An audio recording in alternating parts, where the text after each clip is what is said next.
기도드리옵나이다. 아멘. 우리 옆 사람과 한번 인사하겠습니다. 사랑합니다. 축복합니다.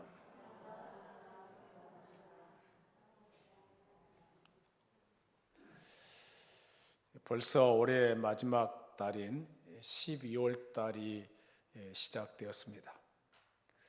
12월 하면은 생각나는 것이 많습니다. 흰 눈이 대지에 덮여있는 아름다운 설경들, 산타크로스 할아버지, 징글벨 노래소리, 구세군의 자선 냄비, 백화점마다 아름답고 웅장하게 장식되어 있는 크리스마스 추리, 이 모든 것들이 우리를 신비한 동화의 세계로 인도하는 것 같습니다.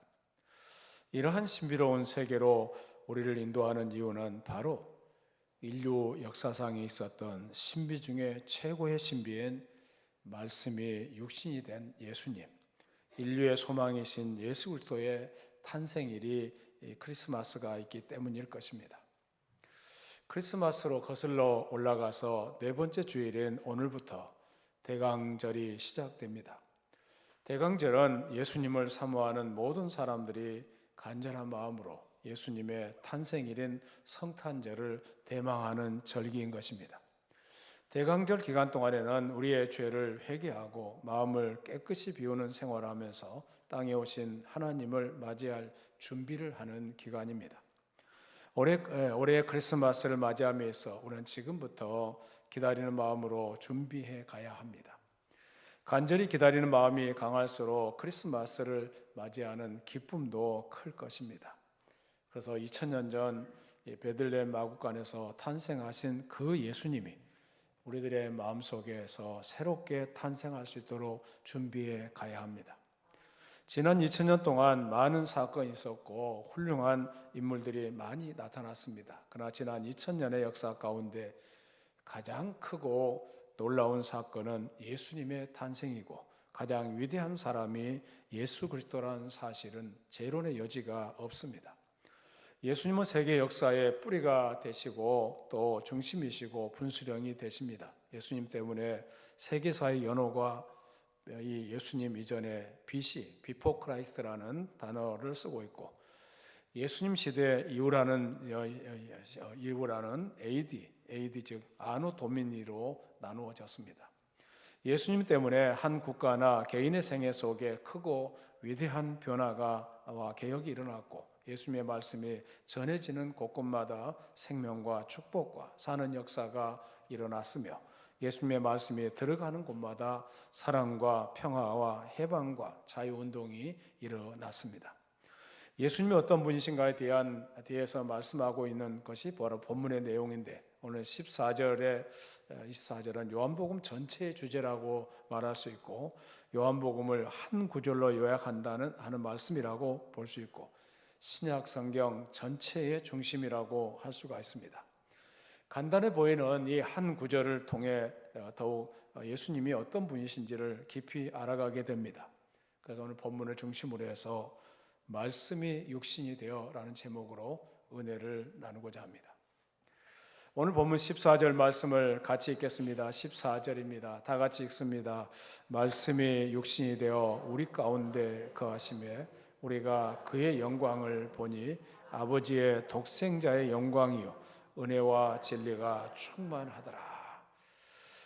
말씀이 육신이 되어 이 구절 속에서 말씀이라는 이 단어는 헬라어로 로고스를 번역한 단어입니다. 예수님의 제자인 사도 요한이 목회하면서 요한복음을 기록한 곳은 에베소였습니다. 에베소라는 지역은 헬라 그리스 문화권의 사람들이 많이 살고 있었습니다. 그들에게 예수 그리스도를 전하면서 그들이 이해하기 쉽도록 그들의 언어를 사용했는데 그 단어가 바로 로고스라는 단어입니다.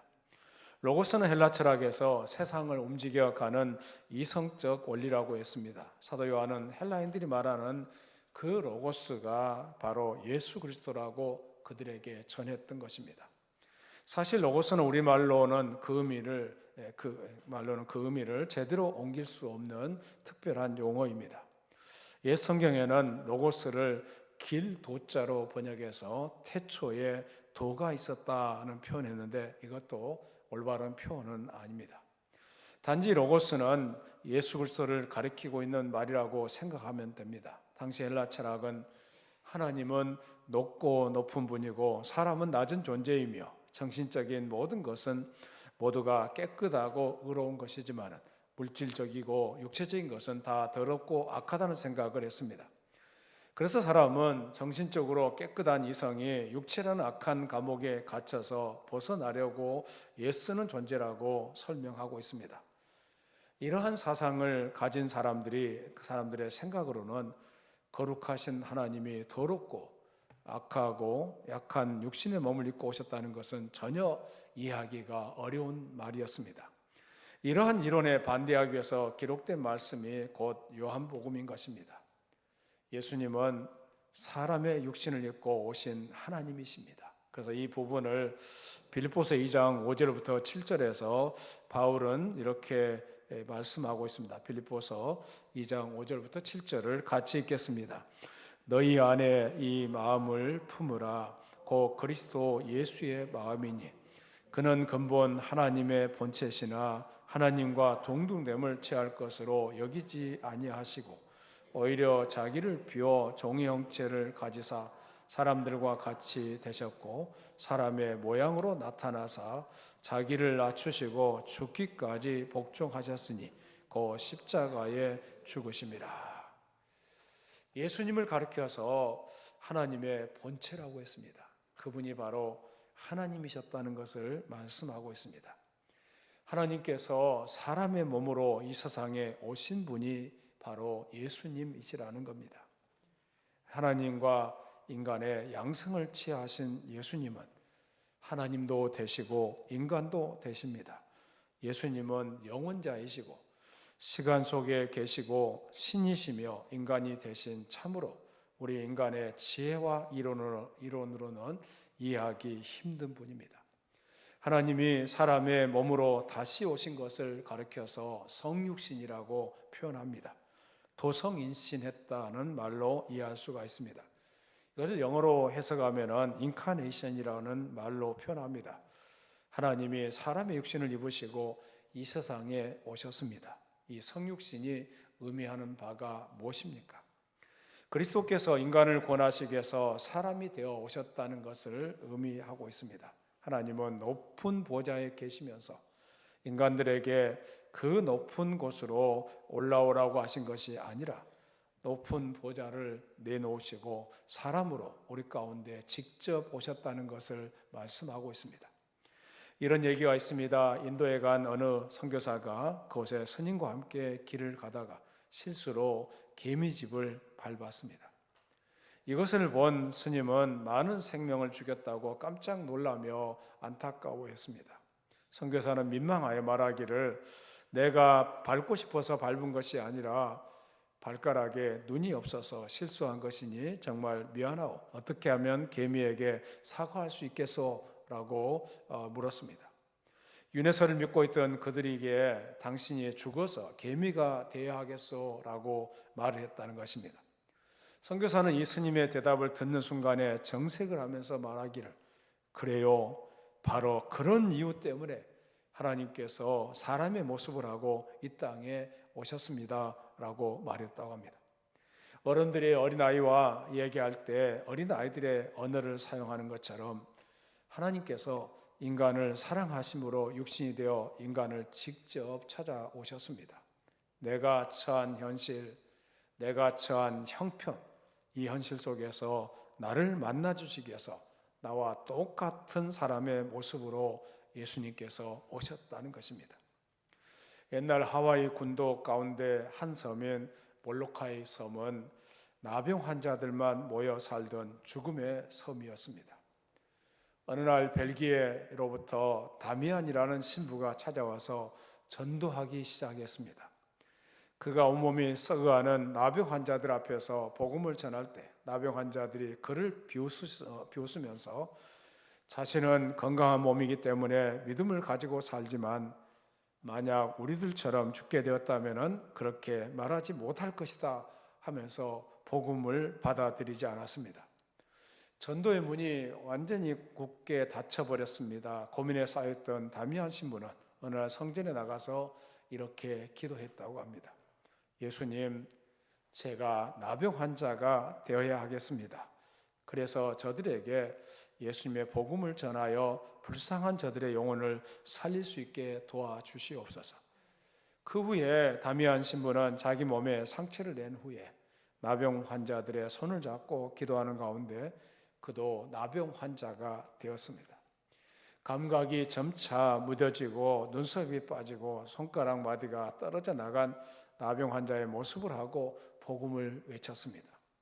그의 전도를 받은 수많은 나병 환자들은 마치 전류가 통하는 것 같은 감동을 받고 일대 회개 운동이 일어났다고 합니다. 이는 나병 환자들의 영혼을 구원하기 위한 다미안 신부의 사랑이며 희생이었습니다. 예수 그리스도의 성육신이 바로 멸망받을 인간을 사랑하셔서 구원으로 구원하기 위해서 희생하는 사랑의 표현인 것입니다. 하나님이 인간을 사랑하신 하나님의 극치가 예수님의 성육신입니다. 그러므로 하나님이 사람의 몸을 입으신 성육신은 굉장한 의미가 있는 것입니다. 이것이 바로 복음의 핵심인 것입니다. 말씀이 육신이 되었다는 말씀은 하나님이 인간 역사에 오셨다는 것을 뜻합니다. 하나님께서 죄악 많은 세상을 버리지 아니하시고 인간 역사에 오셔서 역사의 의미를 바꾸어 주었습니다. 우리가 연대를 계산할 때 예수님의 탄생을 기준으로 삼아서 기원 전과 기원 후로 쓰고 있습니다. 모든 국가가 이 언어를 사용하고 있습니다. 심지어 공산국가까지 이 언어를 사용하고 있습니다. 북한이 몇 년 전에 주체 언어를 사용하다가 망신당한 적이 있었습니다. 예수님께서 역사의 중심이 되시고 역사의 기준이 된다는 것을 말씀하고 있습니다. 판단의 기준입니다. 정의의 기준이 됩니다. 진리의 기준이 되는 것입니다. 생각해 보면은 모든 것이 그렇습니다. 과학, 철학, 법학, 행정학, 심리학, 교육학, 예술 등 모두가 근원을 예수님을 중심으로 해서 나온 것들입니다. 건물 중에도 세계적인 건물은 모두 예수 그리스도를 찬양하기 위해서 지은 건물입니다. 음악, 미술 등 세계적인 걸작품 내용도 모두가 예수님에 관한 기록이라는 것을 알 수가 있습니다. 유래가 없는 그리스도라는 작자 미상의 글이 있습니다. 그 글 가운데 다음과 같은 내용들이 들어 있습니다. 한번 띄워주시기 바랍니다. 이 유래가 없는 그리스도 한번 읽겠습니다. 시작. 지금부터 약 2000년 전 저 유대 땅에 생물학적인 원리를 초월하여 탄생하신 한 분이 계셨다. 그는 한 권의 책도 쓴 일이 없었다. 그러나 이 세상의 모든 도서관으로도 그에 관하여 쓴 책을 다 소장할 수가 없다. 그는 한 곡의 노래도 지은 일이 없었다. 그러나 그는 이 세상 모든 작사자가 지은 노래의 주제보다도 더 많은 주제를 사람들에게 주었다. 그는 대학을 설립한 일도 없었다. 그러나 그는 이 세상의 모든 학교가 가진 학생보다 더 많은 제자를 가지고 있다. 그는 군대를 지휘하거나 군인을 모집하거나 총을 쏜 일도 없었다.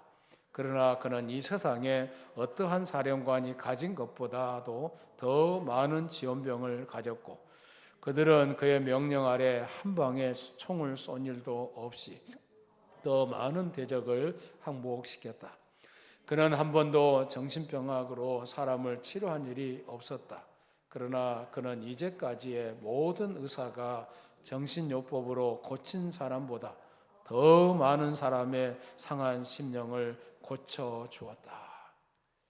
그분이 바로 우리가 믿는 예수님이라는 것을 알게 됩니다. 사람의 몸을 입으시고 오셨다는 그 사실이 바로 역사의 의미를 바꿔 놓았다는 것을 알 수가 있습니다. 오늘 본문의 말씀 1장 14절 말씀을 다시 한번 읽겠습니다. 시작. 말씀이 육신이 되어 우리 가운데 거하시매 우리가 그의 영광을 보니 아버지의 독생자의 영광이요 은혜와 진리가 충만하더라. 예수님께서 우리 가운데 오셨다, 거하셨다고 말씀하고 있습니다. 말씀이 육신이 된 까닭이 우리 가운데 거하기 위해서 오셨다는 것입니다. 예수님 우리 가운데 거하시기 위해서 육신을 입고 이 땅에 오신 것입니다. 여기 거하신다는 말은 헬라어 원의 의미로 보면은 천막을 친다, 장막을 친다라는 말입니다. 천막이란 영구적인 집이 아니고 임시 거처하는 장소인 것처럼 인간의 육신의 임시로 예수님께서 머물러 계셨다는 뜻입니다. 이것이 바로 임마누엘, 하나님이 우리와 함께 하신다는 뜻입니다. 키엘케고르라는 덴마크 철학자는 이것을 이해시키기 위해서 멋진 비유를 하나 들었습니다.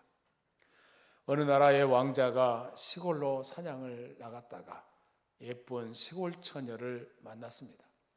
얼마나 이 처녀가 아름다운지 한눈에 반했습니다. 처녀에게 온 마음이 다 빼앗겼습니다.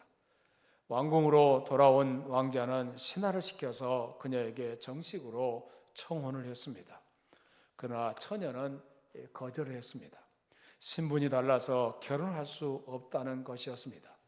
왕자는 그녀에 대한 사랑의 열기를 식히지 못하고 어느 날 왕궁을 떠났습니다. 시골 마을로 내려가 평민이 되어서 물레방앗간을 사서 경영했습니다.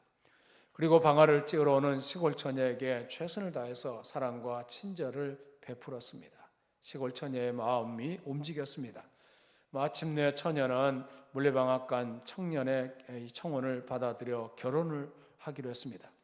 시골 처녀를 사랑하기 때문에 그녀와 결혼하기 위해서 왕궁을 버린 왕자는 하늘 보좌를 버리고 인간으로 오신 예수님을 지칭하고 있습니다. 키엘케고르는 인간을 사랑하고 구원하기 위해서 하늘의 왕자를 버리시고 이 땅으로 오신 예수 그리스도의 사랑을 이런 비유로 설명했던 것입니다. 또 장막을 친다는 이 말씀의 다른 의미는 사도 요한이 구약 성경과 비교하고 있습니다. 구약의 출애굽 때 하나님께서는 이스라엘 백성과 함께 하시기 위해서 장막에 거하셨습니다. 모세로 하여금 성막을 만들게 하고 그 안에 지성소에서 하나님은 이스라엘 백성과 만나셨습니다. 그들의 행하는 모든 것을 보시고 그들의 얘기를 들으시고 그들을 친히 인도하신 것입니다. 하나님께서 그들 가운데 장막을 치셨습니다. 그런데 신약에서는 그리스도께서 즉 하나님의 육신으로 이스라엘 백성을 찾아오셔서 친히 그들 가운데 사신 것입니다. 그들의 이야기를 들으시고 그들과 함께 음식을 잡수시고 그들에게 친히 진리를 가르쳐 주셨습니다. 우는 자의 눈물을 닦아 주셨고 또 죄를 지은 자를 용서하셨고 낙심한 자에게 소망과 용기를 주셨습니다. 구약에 있었던 광야의 장막과 의미가 같습니다. 광야의 천막은 낮에 햇빛을 막아 그늘이 되고 밤이면은 내려가는 차가운 기운을 막아줍니다. 보호의 의미가 들어 있습니다. 예수님이 바로 그런 분으로 우리의 보호자로 우리의 목자로 우리 가운데 오셨다는 것입니다. 예수 그리스도께서 하나님께서 육신으로 이스라엘 백성을 친히 찾아오셔서 그 가운데서 생활해 주셨습니다. 그들의 얘기를 들으셨습니다. 그들과 함께 음식을 잡수시고 죄를 용서하셨고 상처받은 심령을 싸매 주셨습니다. 그리고 위로하시며 소망을 주셨습니다. 예수님은 길을 잃고 방황하는 인류를 구원하기 위해서 예수님이 우리 가운데 오셔서 장막을 치신 것입니다. 누가복음 15장에도 그 유명한 탕자의 비유 얘기가 있습니다. 부자인 아버지의 집을 떠나 세상으로 나가면은 참 자유롭고 행복할 것으로 생각했습니다.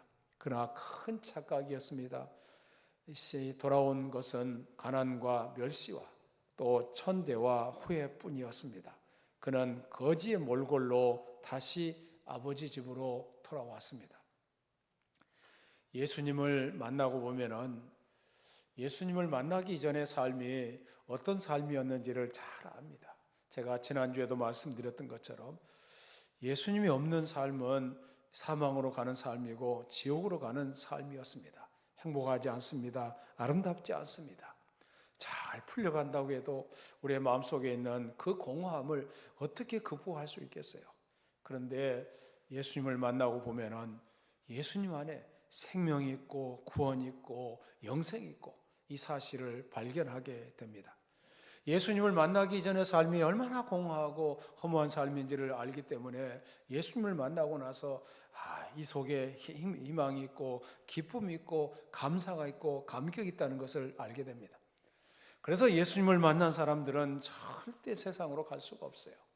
예수님 안에서 구원으로 향하게 되고 영생으로 가게 되고 또 참 생명의 길로 가게 될 줄로 믿습니다. 한 젊은 아들을 둔 어머니가 아들에게 타일렀습니다. 주의를 잘 지키고 성경대로 착하게 살아야 되지 않겠니?